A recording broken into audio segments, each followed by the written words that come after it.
ఈ Hyderabad మహానగరానికి metro రైల్ని full ప్లెడ్జ్లో చేయాలన్నది ఈరోజు క్యాబినెట్లో ఫేజ్ 1ని ఎల్ఎన్టీ నుంచి టేక్ ఓవర్ చేసే కార్యక్రమాన్ని ఈరోజు పూర్తి చేయడం జరిగింది.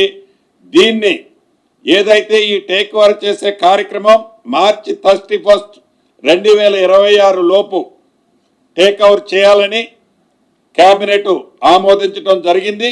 రేపు రాబోయే బడ్జెట్ సమావేశంలో శాసనసభలో ఈ మెట్రో రైలుకు సంబంధించిన ప్రతి అంశాన్ని శాసనసభలో ప్రవేశపెట్టి దీని మీద షార్ట్ డిస్కషన్ కూడా చేయాలి అని కేబినెట్లో తీర్మానించడం జరిగింది.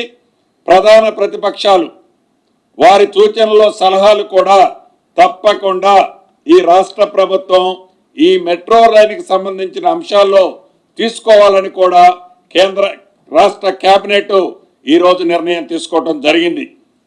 కేంద్ర ప్రభుత్వాన్ని ఆల్రెడీ మనం డిస్కస్ చేసినప్పుడు ఆల్రెడీ ఈ టేక్ ఓవర్ చేసే దాంట్లో ఫేజ్ 1 ఎల్ఎన్టీ దగ్గర నుంచి రాష్ట్ర ప్రభుత్వం టేక్ ఓవర్ చేసే దాంట్లో యూపీ మెట్రో అథారిటీ ఎండి సునీల్ కుమార్ గారిని ఆల్రెడీ ఈ కమిటీలో ఒక మెంబర్గా కేంద్ర ప్రభుత్వం కూడా యాక్సెప్ట్ చేసి వారిని రికమెండ్ చేయడం జరిగిందని మీ ద్వారా రాష్ట్ర ప్రజలకు తెలియజేస్తున్నాను.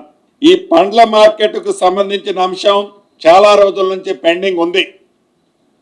ఈ కోయిడా ప్రాంతానికి సంబంధించిన హౌసింగ్ బోర్డుకు సంబంధించిన 239 ఎకరాలని ఓఆర్ఆర్కి ఆనుకొని ఉన్న ఏరియాని ఈ అంతర్జాతీయ స్థాయిలో పండ్ల మార్కెట్ని ఏర్పాటు చేయాలని ఈరోజు ఆ ల్యాండ్ని మార్కెట్ సంస్థకి మార్కెట్ డిపార్ట్మెంట్కి కూడా హ్యాండ్ ఓవర్ చేస్తూ ఒక ఇంటర్నేషనల్ స్టాండర్డ్స్తో ఒక మార్కెట్ని ఏర్పాటు చేయాలని కూడా కేబినెట్ ఆమోదించడం జరిగింది. అదేవిధంగా గతంలో 223 ఎకరాలు దీనికి బ్యాక్ సైడ్లో కొంచెం లాన్ ఉంటుంది, అక్కడ ఈ మార్కెట్ కమిటీకి ఇవ్వటం జరిగింది.